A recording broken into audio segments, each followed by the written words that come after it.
20장 12절에서 29절까지 말씀 교독하겠습니다. 욥기 20장 12절에서 29절까지 말씀입니다. 오늘은 5월 2일 화요일 아침입니다. 욥기 20장 12절에서 29절까지 말씀 교독하겠습니다.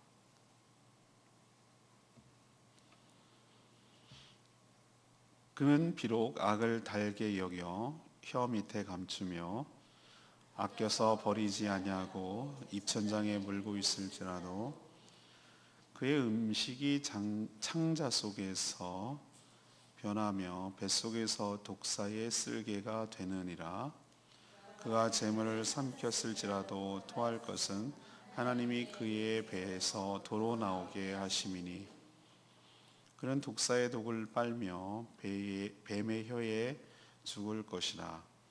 그는 곧 꿀과 엉긴 젖이 흐르는 강을 보지 못할 것이요 수고하여 얻은 것을 삼키지 못하고 돌려주며 매매하여 얻은 재물로 즐거움을 삼지 못하리니 이는 그가 가난한 자를 학대하고 버렸으며 자기가 세우지 않은 집을 빼앗았습니다. 그는 마음의 평안을 알지 못하니 그가 기뻐하는 것을 하나도 보존하지 못하겠고 남기는 것이 없이 모두 먹으니 그런즉 그 행복이 오래가지 못할 것이라. 풍족할 때에도 괴로움이 이르리니 모든 재난을 주는 자의 손이 그에게 임하리라. 그가 배를 불리려 할 때에 하나님이 맹렬한 진노를 내리시니 음식을 먹을 때에 그의 위에 빛이 쏟으시리라. 그가 철병기를 피할 때에는 놋화살을 쏘아 꿰뚫을 것이요 몸에서 그의 화살을 빼낸즉 번쩍번쩍하는 촉이 그의 쓸개에서 나오고 큰 두려움이 그에게 닥치느니라. 큰 어둠이 그를 위하여 예비되어 있고 사람이 피우지 않은 불이 그를 멸하며 그 장막에 남은 것을 해치리라. 하늘이 그의 죄악을 드러낼 것이요 땅이 그를 대항하여 일어날 것인즉 그의 가산이 떠나가며 하나님의 진노의 날에 끌려가리라. 이는 악인이 하나님께 받을 분깃이요 하나님이 그에게 정하신 기업이니라. 아멘. 오늘의 키워드는 오해입니다. 특별히 하나님의 오해에 대해서 오늘 말씀드리려고 합니다. 오늘 읽은 말씀을 전체적으로 요약하면 이런 내용입니다. 소발은 욥의 친구죠. 악을 달게 음식에 비유합니다. 악을 달게 여겨 먹을 경우 그때는 달아서 삼켰지만 결국은 토하게 되는 것처럼 탐욕으로 얻은 재물 역시 그 재물 탐욕 때문에 다시 도로 토하게 내놓게 된다 이렇게 주장합니다. 또 남의 것을 빼앗아서 얻으려는 그 악인의 행복은 하나님의 맹렬한 분노로 오래가지 못하게 될 것이며 또 결국은 모든 악행이 만천하에 드러나고 또 하나님의 심판을 받아서 결국은 파멸하게 될 것이다. 이것이 바로 하나님이 정하신 악인의 최후다라고 말하는 것이죠. 틀린 말 하나도 없죠. 이렇게 설교해도 아주 충분하겠죠. 그런데 이 소발의 말이 뭐가 문제라는 겁니까? 그걸에 대해서 오늘 얘기를 하려고 하죠. 그래서 오늘 여러분에게 던지고 싶은 질문, 이 전체를 오늘 말씀을 끌고 가는 질문은 이겁니다. 사람은 하나님에 대해서 어떤 오해를 할 수가 있는가? 하나님에 대해서 어떻게 오해할 수 있는가? 우리도 이럴 수 있다는 것이죠. 그래서 반대로 반면교사로 이렇게 하면 안 되겠다라고 얘기를 하는 것이지. 맞네. 욥의 친구들 말 하나도 틀린 거 없어요. 다 맞아요. 근데 인생을 너무나 단순하게 본 것이고 하나님을 너무나 단순하게 생각을 했다는 데 문제가 있는 것이죠. 자, 하나씩 한번 살펴보겠습니다. 12절에서 18절까지 말씀을 이제 근거로 해서 이 소발이 생각한 것, 이 사람의 주장은 이거예요. 악을 택한 자는 고통을 받는다. 악을 택한 자는 고통을 받는다라는 말을 오해할 수 있다는 거예요. 그게 잘못된 생각일 수 있다는 거예요. 맞는 얘기인데요. 예, 맞는 얘기입니다. 근데 좀 설명하겠습니다. 소발의 결정적인 문제가 무엇입니까? 예, 욥의 현재의 모습을 보고 과거를 진단하는 거예요. 얘가 지금 쫄딱 망했고 병들었고 가족들 떠났고 다 망했으니까 틀림없이 얘는 과거에 거기에 상응하는 비례해서 큰 죄를 지었을 것이다 라고 단정적으로 생각을 한다는 데 문제가 있어요. 인생이 그렇게 단순합니까? 그래서 그는 이해하기 쉽게 이 욥을 설득하려고 설명하고 입을 다물게 하려고 음식에다 비유해서 지금 설명하고 있어요. 그래서 그는 먼저 악을 음식에 이제 비유해서 설명하는데 사람이 악인이 이 음식이 달콤한 줄 알고 원래 악이 달콤하잖아요, 그죠? 달콤하단 말이에요. 빼서 몰래 훔쳐 먹는 사과가 맛있다고 그런 것처럼 악이 달콤하게 느껴져요. 그러니까 거기 죽을 줄 모르고 먹는다 그 얘기를 지금 하는 건데 그래서 달콤한 음식을 알아가지고 몰래 감췄다가 혀 밑에다 감췄다고 그랬어요. 버리지 않고 꿀꺽 이렇게 삼켰다. 다시 말해서 그 죄를 지었다. 혀 끝에 요 혀에 있을 때 삼키지 않을 때는 그것이 달콤하게 느껴지지만 목구멍에 꿀꺽 하고 넘어가는 순간 소발이 비유하는 겁니다. 그 음식이 뭘로 변하냐? 독으로 변해서 악이 그렇다는 거예요. 독으로 변해서 온몸에 독소가 퍼지고 결국은 막 속이 부딪히고 그 고통에 못 이겨서 결국은 어떻게 되느냐? 그 먹었던 것을 다시 왁 하고 토하게 된다. 배에서 다시 나오게 된다. 그 비유를 지금 하고 있어요. 이 얘기는 뭘 설명하려는 것이죠? 악인도 마찬가지다. 악인도 처음에는 그 달콤하고 재밌어가지고 쑥 저지른 그 죄 때문에 결국은 그렇게 해가지고 네가 즐겁고 네 것이 되고 좋아지느냐? 그거지 않고 오히려 그 네가 저지른 삼킨 그 죄 때문에 몸에 부딪히고 고통스럽고 괴로워가지고 결국은 내가 그걸 먹으려고 했던 모든 것들을 다 도로 놓게 되고 내놓게 되고 그것을 누리지 못하게 된다. 하나님은 이렇게 악인 줄 알면서도 악을 저지른 자에게 그 악 자체의 고통의 영향을 주어서 아주 고통스럽게 해서 결국은 이런 식으로 심판을 하시고 그 악으로 취했던 모든 것들을 누리지 못하게 하신다 라는 것이 소발의 주장이에요. 틀린 말 하나도 없네. 맞죠? 틀린 말 하나도 없어요. 이게 맞아요. 일면 맞아요. 하나님은 모든 선악을 다 알고 계세요. 그리고 악에 대해서 심판하시는 분인 줄로 믿습니다. 그런데 제가 말씀드렸잖아요. 인생이 그렇게 단순하지 않다. 심플하지가 않다고. 하나님 우리 인생을 다루시는 방식이 그렇게 단순하지가 않다고. 그렇게 단순했더라면 우리는 예외도 있다는 걸 기억하셔야 돼요. 어떤 사람이 악을 선택하지 않았는데도 어떤 고통을 당할 수가 있어요. 악의 달콤함 때문에 그것을 꾹꾹 삼키지 않았는데도 배가 아플 수 있어요. 꼭 뭘 삼켜야만, 잘못된 것을 먹을 것을 삼켜야만 배가 아픈 것인가? 그렇지 않을 수 있어요. 욥을 보십시오. 욥이 왜 잘못된 적용이라면 욥은 내가 달콤한 줄 알고 그것을 꿀꺽 삼킨 적이 없어요. 이 사람이 얼마나 그 결벽증에 가까울 정도였냐면 자녀들이 있는데 자녀들이 생일 파티를 했다 이거예요. 이게 욥기 1장 2장에 나오잖아요. 생일 파티를 했는데 사람이 생일 파티를 하다가 보면은 마음이 높아지고 술도 한 잔 들어가게 되고 그런 마음이 풀어져 가지고 혹시라도 하나님 앞에 범죄했을까 두려워서 이 생일 잔치가 끝나면 하나님 앞에 속죄 제사를 드릴 정도였어요. 우리가 바라보기에는 좀 병적일 정도였어요. 그만큼 정말로. 그리고 하나님이 뭐라고 한 천상에서 그랬냐면 동방에 너 의인 봤어? 사단한테 자랑할 정도였어요. 그만큼 삶이 정결하게 살아가려고 했단 말이에요. 그런데도 불구하고 그 욥의 고통의 원인은 악을 여기다 넣어놨다가 달콤한 줄 알고 삼켰기 때문이 아니고 사단이 시험을 하는 것이고 하나님이 진짜 제가 진심으로 섬기는지 재산 때문에 섬기는지 두고 봅시다. 이런 알 수 없는, 이해할 수 없는, 인생을 이해할 수 없는 자기가 어떤 원인을 제공한 것도 아닌데도 일어나는 수많은 고통들이 있단 말이에요.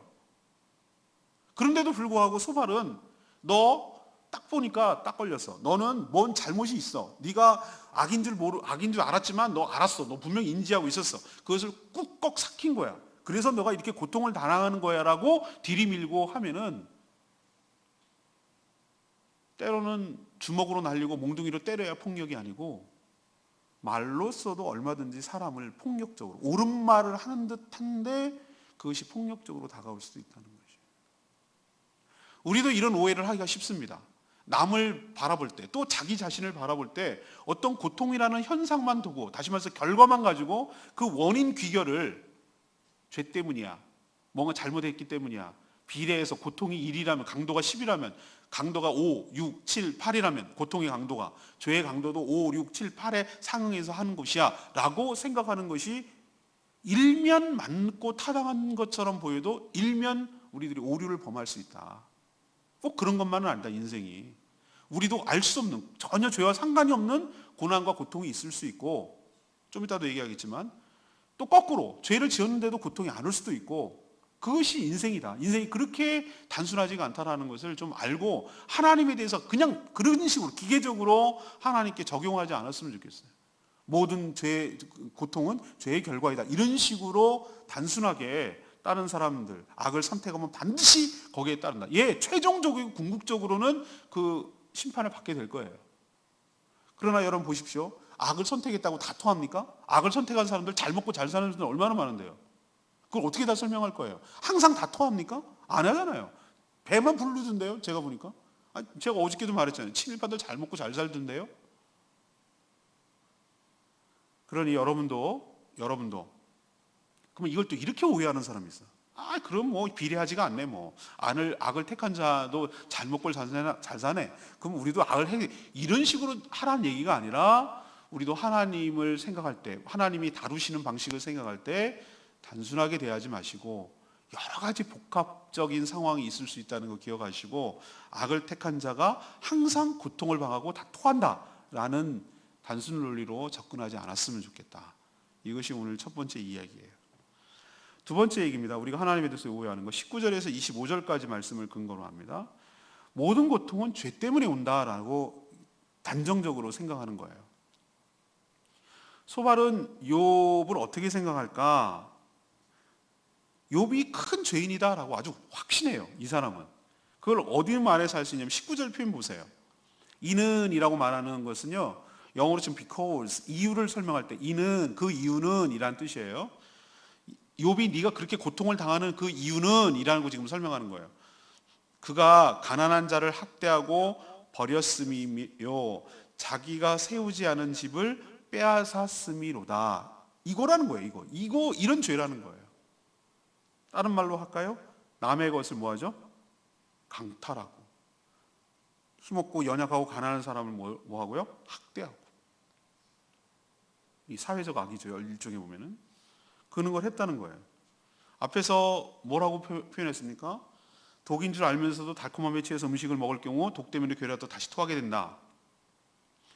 그러면은 그 이유를 지금 구체적으로 설명하는 거예요. 지금 욥이 가지고 있던 모든 것을 다 잃은 이유, 지금 기와장으로 긁을만큼 피부병에 굉장히 고생하고 있는 이유, 온갖 가족들, 아내마저도 저주하고 떠나버린 이유, 그 이유가 바로 그 19절에 있는 말씀대로 죄를 졌는데, 구체적으로 남을 학대하고 남의 재산을 가로챘기 때문이다 라고 지금 말하는 거잖아요.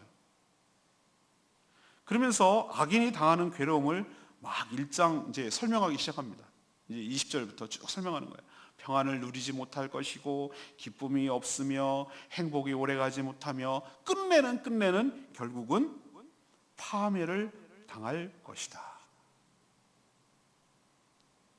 너무나 지당하신 말씀. 맞아요. 악인 그렇게 될 거예요. 궁극적으로, 최종적으로 끝내는 그렇게 될 거예요. 하지만 우리가 오해하지 말아야 될 것이 있어요. 모든 고통이 그러면 그가 지은 죄 때문에 오는 것인가? 그건 또 아닐 수 있다는 거예요. 세상에는요, 자신의 잘못과 무관한 고통도 참 많아요. 자신의 의지와 상관이 없고 자기가 어떤 죄를 지었지 않았는데도 불구하고 수많은 고난과 고통들을 어떻게 다 설명해낼 거예요. 이런 식의 도식이라면. 그러니까 우리도 하나님에 대해서, 또 우리가 주변에서 일어나고 있는 모든 일에 대해서 모든 책임을 하나님께 더 씌우고, 당신 탓이야, 당신 다 알고 있잖아, 당신의 능력자잖아, 이렇게 말하는 식으로 그게 덮어 씌우면 안 돼요. 그리고 어떤 사람을 다른 사람을 판단할 때 저렇게 고통받는 이유는 큰 죄를 졌기 때문이야라고 함으로써 두 번 죽이는 일을 하지 말아야 돼요. 아닐 수 있다는 거예요. 그럴 수도 있고 아닐 수도 있고, 비례하는 것도 아닐 수도 있고, 고통은 죄 때문에 오는 것이 아닐 수도 있고. 그래서 모든 상황을 인과응보, 원인 때문에 결과가 왔다, 거기에 보응해서 상응해서 결과가 온 것이다, 이런 식으로 단순 논리로 하지 않았으면 좋겠어요. 하나님께서는 때로는 우리들을 연단하기 위해서, 우리들에게 더 큰 축복을 주시기 위하여, 우리를 더 단단하게 만들기 위하여, 우리 믿음을 더 견고하기 위하여 때로는 우리에게 원치 않은, 우리 입장에서 보면은 고통을 받을 때도 있고 어려움을 당할 때도 있어요. 우리 죄 때문이 아닐 수도 있다는 것이. 그러니까 모든 상황을 보고 이런 식으로 거기다가 끼워 맞추려고 하는 것은 무리가 있다. 그것이 하나님에 대한 오해로 다가올 수 있다는 거 기억하시고 이런 오해에서 좀 벗어났으면 좋겠습니다. 세 번째 한번 얘기를 해볼까요? 26절에서 29절까지 말씀을 근거로 하는데요, 하나님은 죄인을 예외 없이 심판하신다. 이것이 소발의 논리예요. 하나님은 죄인을 예외 없이 심판하신다. 하나님은 죄인의 심판을 위해서 하나님은 이미 모든 걸 예비해 뒀다, 이렇게 오늘 표현하고 있어요. 그래서 악인은 모두 한 명도 예외가 없이 이런 하나님의 심판에 처해질 것이다. 이것이 이제 세 번째 논거 주장이에요. 그리고 모든 죄악은 숨겨지지 않고 다 폭로될 것이고 드러나게 될 것이고, 악으로 취했던 모든 재산은 결국은 다 없어지게 될 것이고, 하나님의 진노와 심판으로 그 악인은 멸망에 처해지게 될 것이다. 이것이 악인을 향한 하나님이 정해놓은 운명이고 하나님께 받아야 할 형벌이 바로 그것이다 라고 이렇게 딱 규정을 해놨어요. 맞아요. 맞는 말이에요. 틀린 말 아니에요. 궁극적으로는, 최종적으로는 그렇게 될 거예요. 그러나 이 소발의 말을 듣고자 한다면 뭐가 들어갈 틈이 없냐면은, 소발의 말만 그 액면 그대로 받아들이자면 하나님의 은혜와 하나님의 사랑이 들어갈 틈이 없어요. 그런 식이라면 정말 하나님이 이렇게만 하실 거라면, 예를 들면 죄를 지은 사람을 반드시 처벌할 것이고 반드시 형벌을 가할 것이고 그럴 거라면 이 땅에 아들 예수 그리스도를 보내시지 않은 줄로 압니다. 그게 하나님의 전부였다면. 이 소발이 놓치고 있는 것은 뭐냐면 하나님의 한쪽 면만 알고 있는 거예요. 하나님은 두 가지 속성을 갖고 계세요. 크게 물론 우리가 이게 인간의 생각하는 범위로 감히 하나님을 규정할 수는 없지만, 우리의 언어로 하나님을 설명해 내자면 하나님은 두 양대 축을 갖고 있어요. 하나는 하나님의 공의라는 측면, 공의에 해당되는 것은 무엇이죠? 하나님의 거룩함, 공의로움, 정의로움, 심판, 이런 거란 말이에요. 이런 거.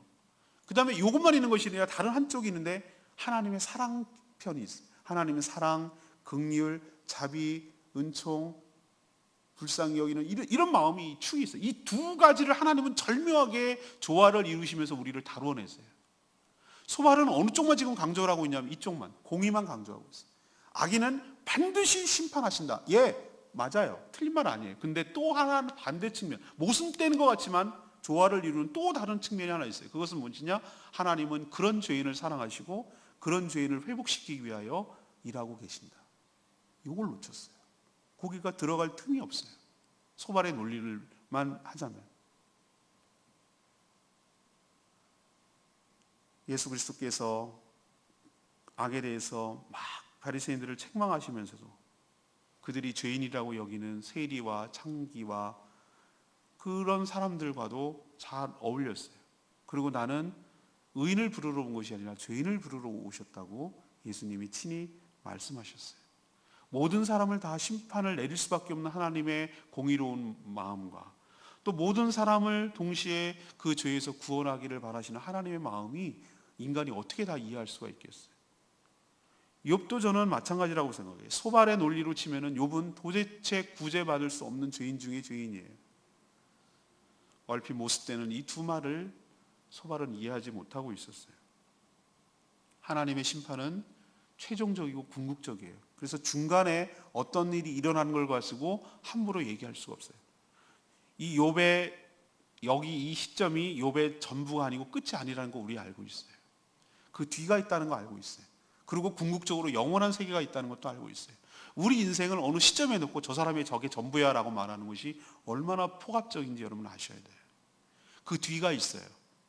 그러니 잘 된다고 자랑할 것도 아니고 지금 고난받고 힘들다고 그 사람이 그것이 인생의 전부이 아닐 수도 있어요. 그 뒤가 있어요. 하나님께서는 여러분을 남겨두세요.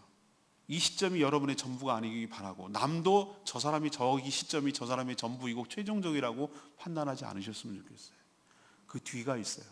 그 뒤에는 지금은 하나님의 공의만 막 작동하고 있는 것처럼 느껴져도 그 뒤에 하나님의 은혜와 하나님의 사랑이 미치고 있다는 여지를 남겨두셔야 될 줄로 압니다. 그것이 세상을 바라보고 사람을 바라보는 눈이어야 해요. 그게 없으면 하나님에 대해서 너무나 무서운 하나님, 공의로운 하나님, 이 한쪽에 치우친 하나님으로 오해할 수가 있어요. 여러분도 밸런스, 균형 잡힌 하나님을 바라보는 시각을 가져서 하나님을 오해하지 않고 살아갔으면 좋겠습니다. 오늘 저는 레마의 말씀 28절 말씀을 붙들려고 해요. 그의 가산이 떠나가며 하나님의 진노의 날에 끌려가리라. 소발은 어떤 자가 악인인지, 악인은 어떤 하나님의 심판을 받게 될지 일반적인 내용을 쭉 설명하지만 지금 이 상황이 욥을 두고 하는 말이라는 걸 누구나 다 알잖아요. 두 사람의 대화니까. 바로 욥이 죄인이고 네가 그래서 망한 거고 네가 망한 게 죄인이란 증거야, 이렇게 막 지금 강변하고 막 강요하고 있잖아요. 그럴 수 있어요. 근데 제가 오늘 드리고 싶은 말씀은 좀 전에 말했던 대로, 그래서 그것이 끝이란 말인가? 그래서 너는 죄인이야, 그래서 하나님께 심판을 받은 거야, 그걸로 끝인가? 만약에 이것이 성경이고 이것이 진짜라면 우리에게 무슨 소망이 있고 무슨 복음이 있겠어요? 우리가 지은 죄 때문에 심판받아 죽어 라는 것이 하나님의 원리야, 그리고 그 이하도 그 이상도 없어, 그것이 다야 라고 말하면은 우리 같은 죄인, 다 예외 없이 다 죄인인데 우리 같은 사람이 어디다가 소망을 두며 어디다가 희망을 걸고 무엇이 복음이겠어요? 그럼 이런 게 진짜고 사실이고 전부라면 우린 복음이 없어요. 뭐가 복음이 있겠어요? 다 죽어 마땅한 죄인에 불과한. 소발은 복음을 얘기를 하잖아요.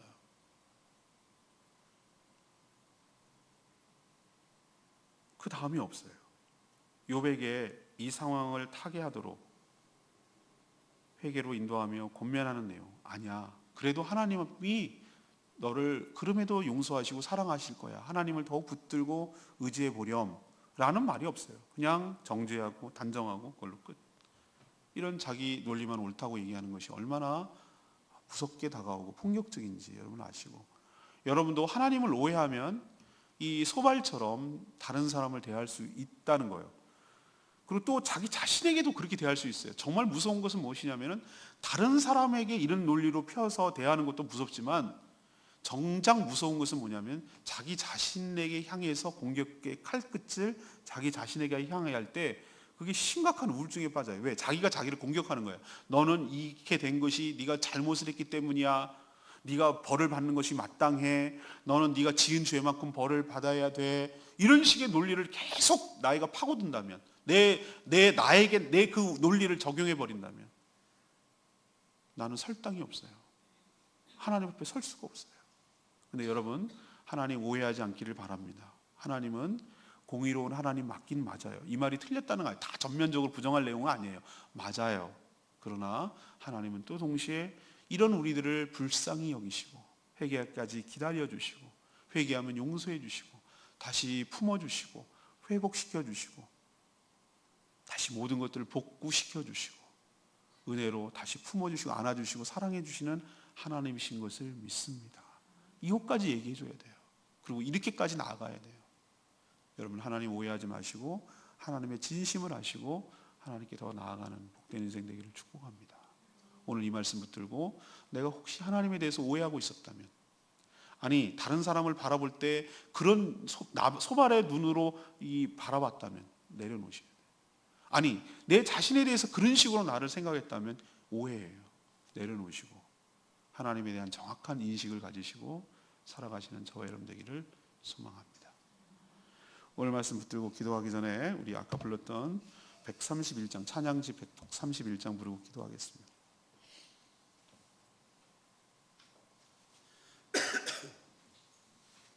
찬양집 131장입니다. 찬양 가사 보실래요? 내 마음을 가득 채운 주님을 향한 찬양과 사랑 어떻게 표현할 수가 있나? 수많은 찬양들로 그 마음을 표현할 길이 없어서 다시 고백합니다. 주님 사랑해요. 온 마음 다하여 말로 다 할 수 없어서. 오 주님 사랑해요. 찬양 받아주소서. 이런 고백이 나오는 것이 어떤 사람이 더 진심으로 나오고 더 크게 나오고 더 깊이 나올까요? 자신의 죄를 탕감받고 죄를 용서함을 받고 그럼에도 불구하고 사랑해 주시는 하나님의 사랑의 그 강도가 비례한 사람만큼 이 찬양의 강도가 세지지 않을까요? 하나님 그래요. 그 나를 사랑하는 하나님의 마음 정말 어떻게라도 하나님 앞에 표현하고 싶은 마음이 가득해지지 않겠어요? 예. 하나님께서 우리를 사랑하시는 줄로 믿습니다. 우리의 고백으로, 우리의 찬양으로 우리도 고백하며 나가기를 원합니다.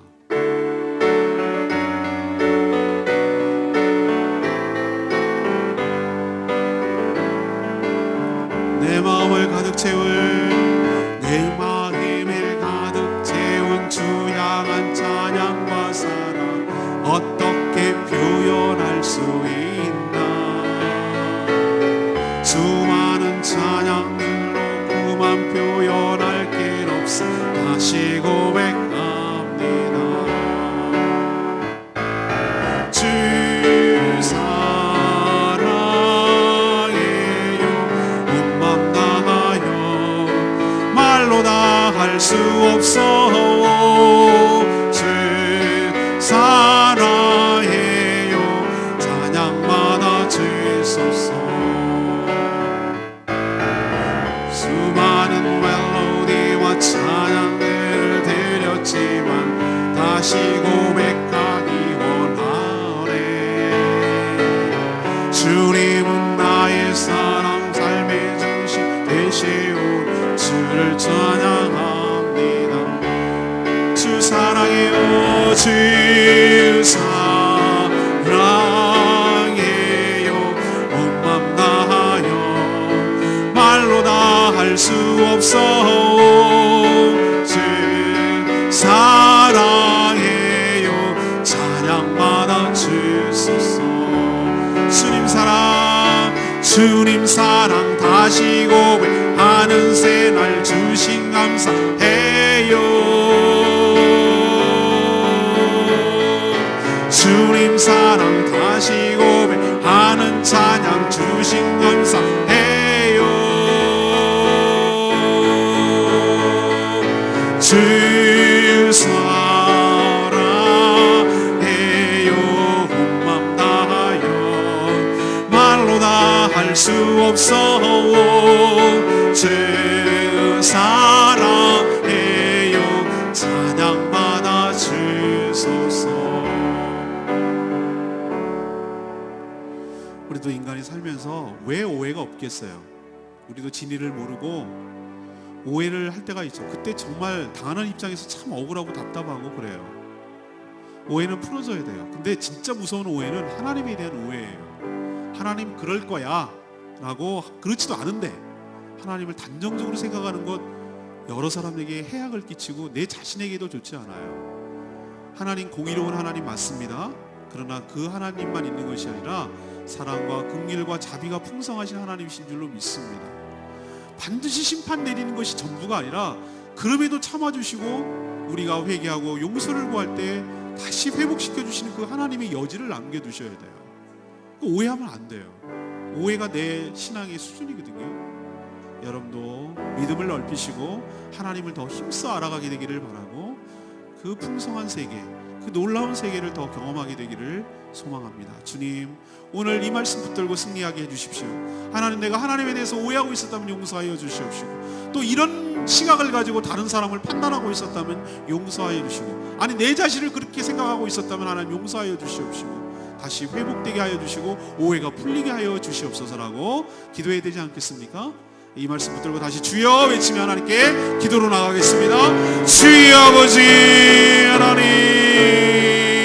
하나님 오늘 말씀을 통하여 우리들이 잘못 생각하고 있었던 것 하나님 하나님에 대한 오해를 하고 있었던 거 용서하여 주시옵시고, 다시 한번 말씀으로 다시 교정함을 받고 다시 온전해질 수 있도록 주여 축복하여 주시옵소서.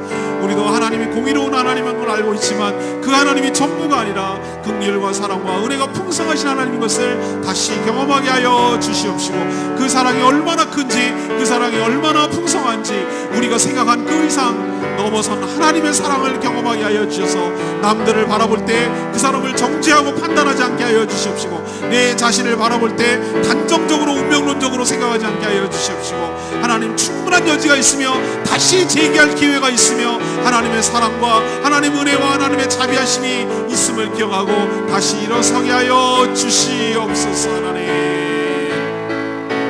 주 사랑해요. 온 맘 다하여 말로 다 할 수 없어 오직 사랑해요. 찬양받아 주소서.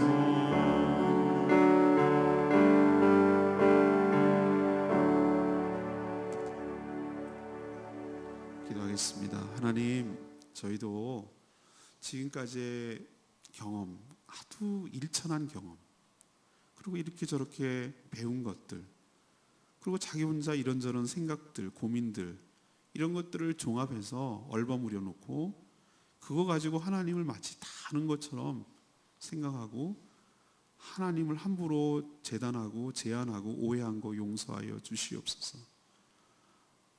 소발의 말처럼 분명 죄를 지은 사람은 하나님의 심판을 받고 멸망당하는 것 맞지만 상대가 처한 상황이 어떤지 제대로 알고 말하게 하여 주시옵소서. 하나님은 무섭도록 심판만 내리시는 하나님이 아니라 이런 죄인을 구하시려고 이 땅에 아들을 보내시고 십자가에서 대속케 하신 줄로 믿습니다. 모든 고통은 죄 때문에 오는 것, 궁극적으로는 그렇지만 때로는 우리를 연단해서 우리를 복주시려고 주시는 것일 수도 있음을 깨닫게 하여 주시옵소서. 이 작은 머리로 세상의 모든 이치를 다 아는 것처럼 높아져서 하나님 그 위에 꼭대기에 앉으려고 하는 이 교만한 마음 내려놓게 하여 주시옵시고, 겸손하게 주의 말씀을 통해 배워가게 하시고 나를 다루시는 그 하나님의 무한하신 사랑을 경험할 수 있도록 축복하여 주시옵소서. 오늘도 하나님 앞에 겸손한 마음으로 엎드려 기도하는 제목마다 응답하여 주시옵시고, 하나님의 사랑을 다시 회복되게 하시고, 또 다른 사람을 바라볼 때 균형 잡힌 시각을 가지고 대하고 바라볼 수 있도록 우리의 마음을 주장하여 주시옵소서.